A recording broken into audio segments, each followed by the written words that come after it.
지금 이 순간에도 많은 분들이 마늘을 챙겨 드시고 계십니다. 마늘은 오랜 세월 동안 건강을 상징하는 식재료로 인식돼 왔습니다. 집안 어르신들께서 마늘은 만병통치약이라고 말씀하시던 기억 다들 있으실 겁니다. 김장철이면 반드시 들어가는 식재료이고 된장찌개부터 고기 반찬까지 안 들어가는 데가 없죠.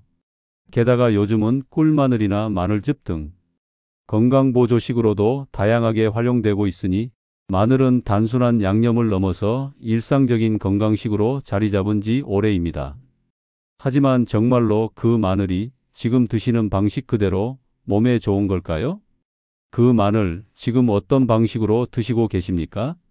혹시 몸에 좋다는 믿음만으로 그냥 습관처럼 드시고 계신 건 아닐까요? 그렇게 드시는 마늘이 지금 천천히 그러나 분명히 여러분의 간을, 위장을, 그리고 뇌를 망가뜨리고 있을 수도 있다는 사실 알고 계신지요? 67세 이정규님은 건강에 늘 신경을 많이 쓰시는 분이었습니다. 약보다는 음식으로 건강을 챙겨야 한다는 생각이 강하셨고, 그래서 매일 아침마다 직접 담근 마늘 장아찌를 꼭 챙겨 드셨다고 합니다. 하루에 많게는 10개까지도 드셨다지요. 그런데 최근 건강검진에서 간 수치가 높게 나왔고, 정밀검사를 받은 끝에 지방간과 고지혈증 초기 진단을 받으셨습니다. 이정규님은 충격을 받으셨습니다. 건강해지려고 먹은 마늘이 도리어 병을 부른 원인이 될 줄은 몰랐다고 하셨습니다. 특히 나이가 들수록 우리 몸은 더 예민하게 반응합니다. 예전엔 아무렇지 않게 먹던 것이 지금은 속을 쓰리게 하고 눈에 띄지 않게 간 수치가 천천히 올라가는 경우도 많습니다. 게다가 더 큰 문제는 마늘 그 자체가 아니라 무엇과 함께 먹느냐, 어떻게 조리하느냐, 어떻게 보관하느냐에 따라 그 효과가 완전히 달라진다는 점입니다. 대표적으로 마늘 장아찌는 설탕이 많이 들어가기 때문에 마늘의 좋은 성분을 오히려 방해합니다. 설탕은 혈당을 급격히 올리고 간에 지방을 쌓이게 만들며 결국 당뇨와 지방간을 부르는 주범이 됩니다. 그뿐만이 아닙니다. 당뇨병은 치매와도 깊은 관련이 있습니다. 혈당이 계속 불안정하면 뇌세포가 손상되기 쉬워지며 기억력과 집중력 저하가 나타나는 경우가 많습니다. 또한 보관 상태가 좋지 않아 곰팡이가 핀 마늘을 드시는 분들도 적지 않습니다. 겉면만 도려내면 괜찮겠지 하시는 경우가 많은데요. 이는 매우 위험한 생각입니다. 곰팡이에서 나오는 아플라톡신이라는 독성 물질은 국제적으로 1급 발암물질로 분류돼 있으며 간세포를 손상시키고 간암을 유발할 수 있습니다. 더 무서운 점은 이 독소가 끓이거나 익혀도 사라지지 않는다는 것입니다. 즉, 단순히 도려낸다고 해서 안전해지지 않는다는 말씀입니다. 건강을 지키려고 시작한 습관이지만 제대로 된 정보 없이 반복된 방식이 오히려 병을 부를 수 있다는 사실 이제는 꼭 기억하셔야 합니다. 지금까지 좋은 줄만 알고 드셨던 마늘, 혹시라도 잘못된 방식으로 드시고 계시지는 않으신가요? 마늘은 분명 좋은 음식입니다. 하지만 어떻게 먹느냐에 따라 약이 되기도 독이 되기도 합니다. 건강을 지키기 위해 드시는 마늘, 과연 지금처럼 드셔도 괜찮을까요? 많은 분들이 나는 괜찮다, 마늘은 약이다라고 단정하시곤 합니다. 하지만 마늘이 진짜 약이 되기 위해서는 어떻게 먹느냐가 정말 중요합니다. 그 방법을 모른 채 드신다면 마늘은 조용히 그러나 분명히 몸속을 무너뜨릴 수 있습니다. 69세 김명수 씨는 혈압이 약간 높은 편이라 늘 식습관을 조심하셨고 특히 마늘이 혈관에 좋다는 방송을 보신 뒤부터는 매일 아침 생마늘을 공복에 드시기 시작하셨다고 합니다. 처음엔 개운하고 상쾌한 기분이 들어 만족하셨고 본인도 마늘 덕분에 속이 시원해지는 것 같았다고 말씀하셨습니다. 하지만 몇 달 전부터 식사 후 속이 쓰리고 더부룩한 느낌이 자주 찾아오셨습니다. 처음에는 단순한 소화불량이라 여기셨지만 반복되는 증상에 결국 병원을 찾으셨습니다. 내시경 검사 결과는 위염 그리고 위 점막 손상이었습니다. 생마늘의 매운 유황 성분이 공복에 직접적으로 닿으면서 위장에 자극을 준 것이 원인이었습니다. 진료를 받으신 후 마늘 섭취를 중단하자 놀랍게도 증상은 금세 사라졌습니다. 많은 분들이 마늘은 생으로 먹어야 진짜 약이라는 이야기를 믿고 계십니다. 하지만 이 말은 절반만 맞는 이야기입니다. 마늘의 풍부한 알리신은 생으로 먹었을 때 항균, 항염 작용이 강하지만 동시에 이와 간을 자극할 수 있는 성분입니다.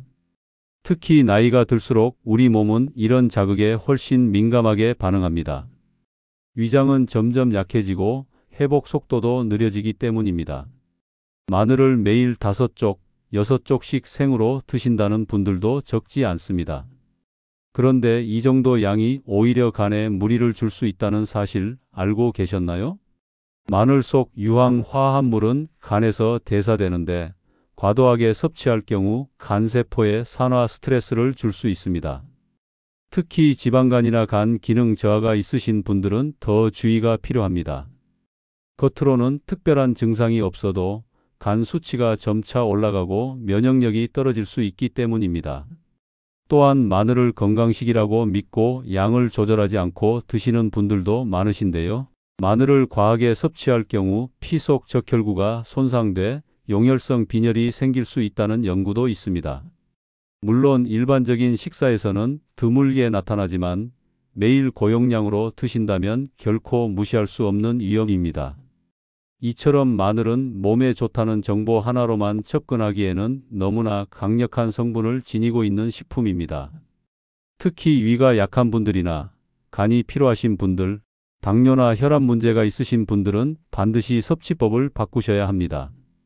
건강한 음식을 섭취하는 데 있어서 가장 중요한 것은 내 몸의 상태에 맞게 조절하는 것입니다. 아무리 좋은 음식도 잘못된 방법으로 먹으면 우리 몸을 천천히 병들게 할 수 있습니다. 마늘이 정말 몸에 좋은 식품이 되려면 이제부터는 무조건 생으로라는 생각에서 벗어나야 합니다. 건강을 위해 드시는 마늘, 하지만 어떤 음식과 함께 먹느냐에 따라 그 효과는 완전히 달라질 수 있습니다. 사람들은 흔히 마늘 자체에만 집중합니다. 마늘이 혈관을 깨끗이 해준다. 면역력을 높여준다. 암을 예방해준다. 맞습니다. 마늘은 수많은 연구에서 효능이 입증된 식품입니다. 그런데 여기서 한 가지를 놓치고 계십니다. 마늘만 좋다고 해서 마늘을 어떤 음식과 함께 먹든 괜찮은 건 아니란 점입니다. 오히려 마늘의 좋은 성분이 다른 재료와 만나며 상쇄되거나 건강에 해로운 방향으로 바뀔 수 있다는 사실을 아셔야 합니다. 대표적인 사례가 바로 마늘 장아찌입니다. 장아찌는 간편하게 먹기 좋고 입맛도 돋우는 데다 오랫동안 보관할 수 있어 많은 분들이 즐겨 찾는 반찬입니다. 하지만 이 장아찌 속에 숨어 있는 설탕이 문제입니다. 장아찌를 만들 때 대부분의 레시피는 다량의 설탕을 넣습니다. 마늘의 매운맛을 줄이기 위해 또 감칠맛을 내기 위해서입니다.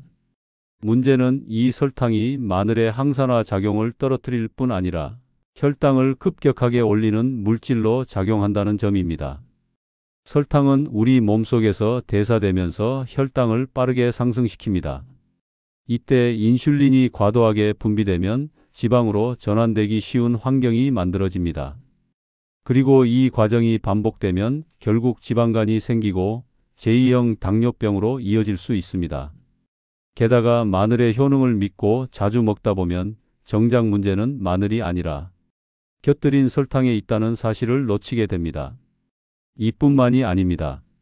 마늘과 잘못된 조합으로 흔히 먹는 음식 중 또 하나는 마늘빵입니다.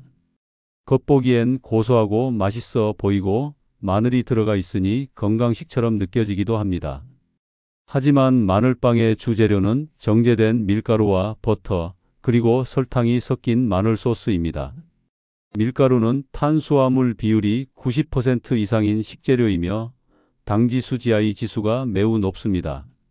이 말은 곧 섭취 후 혈당을 빠르게 상승시킨다는 뜻입니다. 게다가 마늘의 자극 성분이 소화를 촉진시키는 과정에서 이 탄수화물도 함께 빠르게 흡수됩니다.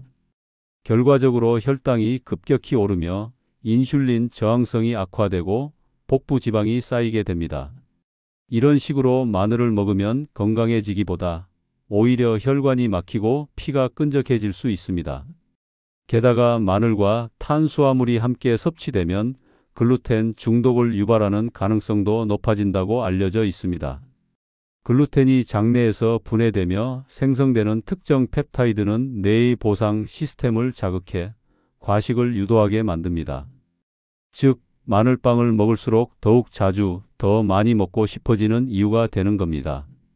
마늘의 항암, 항산화, 면역 강화 작용이 아무리 강해도 이렇게 혈당을 자극하고 간과 장에 부담을 주는 음식과 함께 먹으면 그 모든 효과가 무력화됩니다. 좋은 음식도 나쁜 음식과 섞이면 결국 나쁜 음식이 된다는 점 꼭 기억해 주셔야 합니다. 그리고 간혹 마늘 장아찌나 마늘빵을 먹고 괜찮다, 별 문제 없다고 느끼시는 분들도 계실 겁니다. 하지만 그건 아직 몸이 느끼지 못하고 있을 뿐 안에서 차곡차곡 쌓이고 있는 것입니다. 건강은 급격히 나빠지지 않습니다. 늘 하던 대로 먹고 평소와 같다고 생각했던 어느 날 병원에서 수치가 올라갔네요. 조금 더 진행됐습니다. 라는 말을 듣게 되는 것입니다. 마늘은 분명히 좋은 식품입니다. 하지만 이제는 무조건 먹기만 하면 된다는 생각에서 벗어나야 할 때입니다. 마늘의 진짜 힘은 어떤 음식과 함께 먹느냐에 따라 달라지며 궁합이 잘 맞는 식품과 함께 했을 때 비로소 보약 이상의 효과를 발휘합니다. 먼저 가장 추천드릴 수 있는 조합은 바로 꿀과 마늘입니다. 이 두 가지는 단순히 맛이 잘 어울리는 것을 넘어 영양학적으로도 아주 뛰어난 궁합입니다. 꿀에는 비타민 B1이 풍부하게 들어 있습니다. 이 성분이 마늘의 대표적인 유효 성분인 알리신과 만나면 체내 흡수율이 무려 20배 가까이 높아진 알리티아민이라는 물질로 전환됩니다. 이 알리티아민은 피로 회복을 촉진하고 신경 기능을 안정시키며 면역력을 높이는 데 탁월한 효과를 냅니다. 흔히 약국에서 피로 회복제로 잘 알려진 아로나민 골드도 바로 이 알리티아민 성분을 기반으로 만들어졌습니다. 그만큼 몸의 에너지를 되살리는 데 강력한 도움이 되는 물질입니다. 게다가 꿀은 천연 항균제로 알려져 있어 마늘의 항바이러스 작용과 더불어 면역체계를 더욱 튼튼하게 만들어줍니다. 특히 계절이 바뀌는 시기, 감기나 기관지염이 걱정되는 분들에게는 꿀마늘이 최고의 예방식품이 될 수 있습니다. 이 조합은 소화기에도 긍정적인 영향을 줍니다. 마늘은 위액 분비를 돕고 소화효소를 활성화시키는 반면 꿀은 위 점막을 보호하고 장의 연동운동을 촉진시키는 작용을 합니다. 그래서 속이 더부룩하거나 변비가 있는 분들께도 꿀마늘은 자연스럽게 소화 활동을 도와주는 건강한 조합이 됩니다. 어렵게 느껴지신다고요? 사실 만드는 방법은 아주 간단합니다. 마늘을 깨끗이 씻고 껍질을 제거한 뒤 찜기에 넣어 15에서 20분 정도 쪄주시면 됩니다. 이 과정을 통해 마늘의 매운맛이 줄어들고 위에 부담을 주는 자극성도 크게 낮아집니다. 그 다음 한 김 식힌 마늘을 유리병에 담고 꿀을 마늘이 충분히 잠길 정도로 부어주기만 하면 완성입니다. 일주일 정도 숙성시키면 더 부드럽고 감칠맛 있는 꿀마늘이 되고 성인 기준으로 하루 6에서 9알 정도를 나누어 드시면 적정량이 됩니다. 이외에도 마늘과 잘 어울리는 또 하나의 방식은 익혀 먹는 것입니다. 대부분 생마늘이 가장 좋다고 알고 계시지만 연구 결과는 생각보다 다릅니다. SRL-시스테인이라는 성분은 마늘을 익힐 때 생성되는 또 다른 항암 물질인데 이 성분은 생마늘에는 거의 존재하지 않습니다. 특히 마늘을 끓는 물에 30분 이상 익히면 이 성분이 증가하게 되고 그 항암 효과는 생마늘보다도 훨씬 더 강력해집니다. 위에 자극도 적고 흡수도 잘 되기 때문에 특히 위장이 약하신 분들께는 생보다 익힌 마늘을 훨씬 더 권장합니다. 국이나 찌개, 조림 요리에 처음부터 마늘을 함께 넣어 조리하시면 이 성분을 자연스럽게 섭취할 수 있고 맛도 훨씬 부드럽고 단맛이 돌아 부담 없이 즐기실 수 있습니다. 마지막으로 소개해드릴 궁합은 마늘즙입니다. 생마늘을 갈아 만든 즙은 알리신과 유황 화합물이 고농도로 농축되어 있어 피를 맑게 하고 면역 체계를 조절하며 활성산소를 제거하는 데 탁월한 효과가 있습니다. 특히 마늘즙은 심혈관 질환 예방, 그리고 고지혈증이나 고혈압, 당뇨 전 단계인 분들께도 긍정적인 영향을 줄 수 있는 자연식 대안으로 주목받고 있습니다. 다만 마늘즙은 자극성이 강하기 때문에 공복에는 피하시고 식사 후 일정 시간이 지난 뒤 섭취하는 것이 좋습니다. 또한 하루 섭취량을 1-2티스푼 이내로 제한하시고 간 상태가 좋지 않으신 분은 반드시 전문가와 상의하신 후 복용하셔야 합니다. 이처럼 마늘을 진정한 보약으로 만들고 싶으시다면 함께 먹는 재료, 조리 방식, 섭취 타이밍까지 고려하셔야 합니다. 마늘은 그 자체로도 훌륭한 식품이지만 아무리 좋은 성분을 지니고 있어도 보관을 잘못하면 독이 될 수 있습니다. 특히 여름철과 장마철처럼 습기가 많은 시기에는 곰팡이가 피기 쉬워 더욱 조심하셔야 합니다. 겉으로 보기엔 멀쩡해 보여도 안쪽 깊숙이 곰팡이균이 침투해 있을 수 있다는 사실 알고 계셨나요? 문제는 곰팡이에서 생성되는 아플라톡신이라는 발암 물질입니다. 이 물질은 국제암연구소에서도 1군 발암 물질로 분류할 정도로 위험하며 간세포를 직접 파괴하고 간암을 유발할 수 있습니다. 아플라톡신은 삶거나 익혀도 사라지지 않기 때문에 겉면만 도려내고 드시는 방식은 매우 위험합니다. 조금이라도 상한 흔적이 있다면 절대 아까워하지 마시고 과감히 버리시는 것이 안전합니다. 그렇다면 마늘을 어떻게 보관해야 끝까지 신선하게 그리고 안전하게 드실 수 있을까요? 1. 마늘을 깨끗하게 씻은 후 물기를 완전히 제거해 주세요. 흐르는 물에 씻은 뒤 햇볕에 바짝 말리거나 키친타올로 꼼꼼히 닦아 수분을 없애주는 것이 핵심입니다. 2. 마늘을 하나하나 키친타올로 싸서 밀폐용기에 보관해 주세요. 이렇게 하면 습기를 흡수하면서 곰팡이 생성을 예방할 수 있습니다. 밀폐용기 안에 실리카 겔과자 봉지 안에 들어있는 방습제를 함께 넣어주시면 더욱 효과적입니다. 3. 냉장 보관은 야채실에 너무 낮은 온도는 피하고 적당한 통풍이 가능한 용기를 사용하는 것이 좋습니다. 너무 밀폐된 플라스틱 용기보다는 유리병이나 스테인리스 용기가 훨씬 안전합니다. 플라스틱은 마늘 속 화합물과 반응해 독성을 만들 가능성도 있기 때문입니다. 4. 껍질을 벗긴 마늘은 반드시 3일 이내에 드세요. 미리 손질해 두는 것이 편하긴 하지만 시간이 지날수록 곰팡이 위험이 커집니다. 변색, 냄새, 점성이 느껴진다면 바로 폐기하시고 새로 준비하시는 게 좋습니다. 5. 장기 보관은 냉동 보관을 활용하세요. 껍질을 벗기고 하나씩 랩으로 포장해 냉동실에 넣으면 약 6개월까지 보관 가능합니다. 사용할 땐 해동하지 말고 바로 요리에 사용하시는 것이 좋습니다. 이처럼 올바른 보관만으로도 마늘이 보약이 될지 독이 될지가 갈립니다. 특히 어르신들께서는 주방 위에 상온으로 놔두거나 김치 냉장고에 넣은 채 수개월씩 방치하시는 경우가 많습니다. 이것이 곰팡이 문제를 불러오는 가장 큰 원인이 됩니다. 자, 이제 마지막으로 많은 분들이 궁금해 하시는 마늘과 치매 예방의 관계에 대해 말씀드리겠습니다. 마늘은 뇌혈관을 확장시키는 황화 화합물을 함유하고 있어 뇌로 가는 혈류를 개선해 산소와 영양분 공급을 원활하게 만들어줍니다. 이 작용은 뇌세포의 손상을 막고 인지 기능 저하를 늦추는 데 효과적입니다. 또한 마늘은 활성산소를 억제하는 항산화 성분이 풍부하여 뇌세포를 손상시키는 주요 원인인 산화 스트레스를 줄여줍니다. 무엇보다 중요한 점은 마늘이 아세틸콜린 분해를 막아주는 효능을 가지고 있다는 사실입니다. 이 신경 전달 물질은 기억력과 학습 능력을 유지하는 데 필수적인 역할을 하며 치매 환자에게서 가장 눈에 띄게 줄어드는 물질이기도 합니다. 마늘을 꾸준히 올바르게 드시는 것만으로도 뇌 건강을 지키는 데 큰 도움이 될 수 있는 이유입니다. 이쯤 되면 여러분도 마늘이 단순히 음식 이상의 건강관리 도구라는 사실을 느끼셨을 겁니다. 하지만 이 강력한 건강식품을 약으로 만들 수 있는지 도구로 만들 것인지는 오직 여러분의 선택에 달려 있습니다. 오늘 알려드린 방법대로 꿀마늘이나 찐마늘로 바꿔보세요. 그리고 주변에 마늘을 잘못 드시고 계신 분이 있다면 이 영상을 꼭 공유해 주세요.